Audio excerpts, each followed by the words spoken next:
Are you good to go? Yes, I'm good to go. Me too, I'm Jack from WhatCulture.com. Hey everyone, this is Michael Sidgwick. Michael, how are you doing today? I'm very well, mate, how are you? Now, I'm very good as well, and I'm very excited because we're here to promote your new, look at that, your new book. It's Developmental Hell, and it's available, well, pre-orders are available, I should say, at shop.whatculture.com. And I'm just now going to ask you a few questions about the book. Sure. Look at that cover as well. It's very nice. It's my concept, but it's a guy called Ben Richardson who works here, who executed it to perfection. Look at that. Thank you, Ben Richardson. It's wonderful. It's in the NXT colours. That seems like a deliberate choice as well. You need that, because if there's a little thumbnail, you know, people's attentions are going to go to that. You do judge a book by its cover. Well, this is it. Yeah. The content's quite good as well.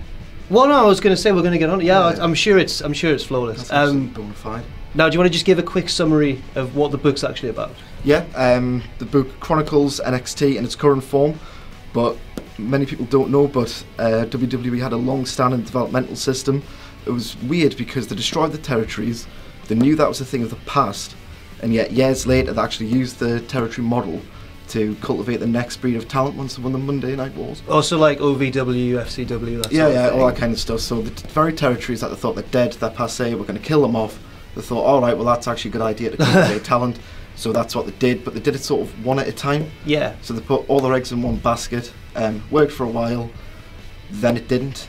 It went very badly for them, and then he got the year 2009. Yeah. And that was just one of the worst years in WWE history, and that's because the developmental system was mismanaged completely. Right, and you're going to cover all of that, and then presumably the subsequent rise of NXT and all the rest of that sort of absolutely. So it's a bit of a triumphant tale. Oh, that's nice. Eventually, but there's a lot of mud to get through. It's nice to see Vince McMahon win for once, isn't it? Well, it's Triple H's win. Oh, that's true. Do you talk about that sort of stuff as well? Yeah, because it was helmed by Jim Ross at right. first. So it was under his stewardship.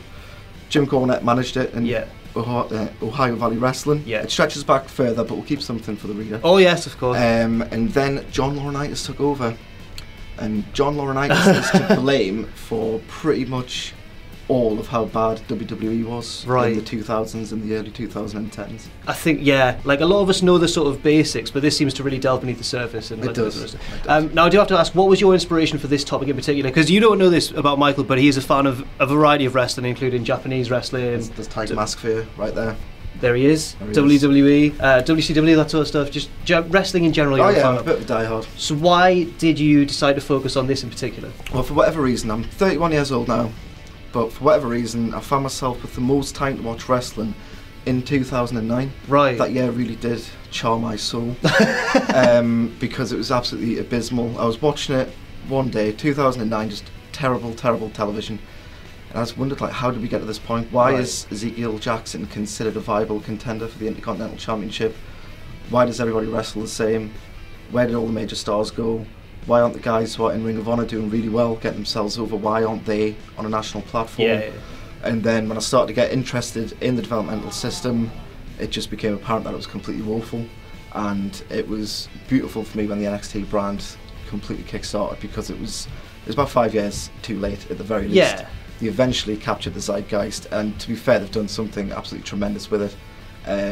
So there is a lot of positives in the book, and there's a lot of negatives because it was absolutely dreadful for that. Well, that seems like a good summary of both the highs and lows of WWE's developmental history, I guess. Yeah. Now, I will have to say that, as Adam Cleary has mentioned as well on various roundtables and all sorts of discussions, Michael is an excellent writer. He's probably written quite a few of the articles you'll have enjoyed if you've purchased Wrestling, our quarterly magazine. I haven't been able to read it yet, unfortunately. It has been on your desk. I couldn't state it from you. Yeah. But hopefully it is a fantastic read. I'm sure it will be, and it should be well worth the money. It is available now, as I said, to pre-order at shop.whatculture.com.